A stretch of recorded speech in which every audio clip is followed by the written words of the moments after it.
Hello there. Will it really happen? Could we really see Nicola Sturgeon carted off for a police interrogation?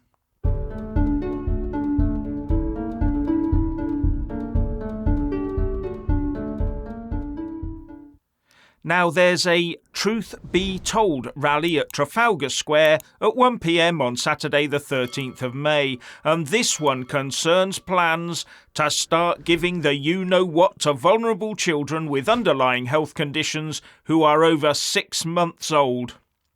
So I'm looking to be there to see what the people have to say about that. And Richard and I send our best wishes to Richard Vobes, who I had a quick chat with this afternoon, and we hope to see you back next Tuesday after you had an absence enforced on you by a certain algorithm. Now, he's in good cheer though, and told me there might be quite a few videos uploaded on Tuesday. So is the arrest of one Nicola Sturgeon as imminent as some of her supporters fear? Well, according to reports, hers is the only name remaining on the most recent set of accounts that has not been arrested and interviewed so far by police. And as the other two, her husband, Peter Murrell, and the party treasurer, Colin Beattie, have both been arrested, questioned and released without charge, then it seems inevitable that Sturgeon would follow suit. And right now questions are being asked as to why the new SNP leader and First Minister of Scotland, Humza Yousaf, isn't taking firm and hard action by suspending Sturgeon, Murrell and Beattie, pending the outcome of this debacle.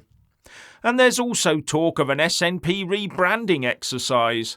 Although rebranding yourself out of trouble would be a tad obvious, it would also display how weak confidence was in the SNP brand and possibly lead to a loss of support. Still, any port in a storm. And even after leaving the top position in her party and in her part of the UK, Nicola Sturgeon is still leading the news. And before you go and look it up, can anyone tell me what promises Humza Yousaf made in his first policy speech as First Minister? And now a group of eco-loons is moaning about being manhandled by police trying to stop them from storming the Grand National. And they've put out a wet, bleating video about how the police and security took a tough line with them. This group of losers comes from an Extinction Rebellion offshoot that started as Animal Rebellion but has now been rebranded as Animal Rising. Well, I'll play along with them on the world's smallest violin. I cannot believe that a motley crew of dorks who plan to go around making everyone else's life a misery can be at all surprised when firm action is taken to stop them. We all know that if left to their own devices, they will do all they can to cause havoc, and some have made it clear that even blocking ambulances is fair game. So society has every right to expect the police to take robust action before innocent people get hurt by these. So inflation is still high at just over 10%, and interest rates are expected to rise in response in order to cool the economy.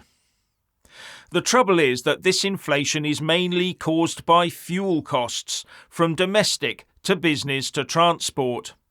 So as government strips away help for homes and businesses with fuel costs, then inflation can only continue to stick. But there is another aspect to this: expectations.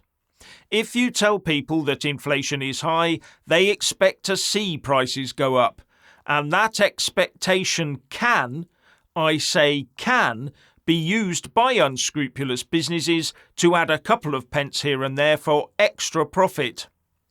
I'm not saying that this is widespread, but for people tied by geography or lack of transport to certain outlets, it can be an opportunity to make a killing from them.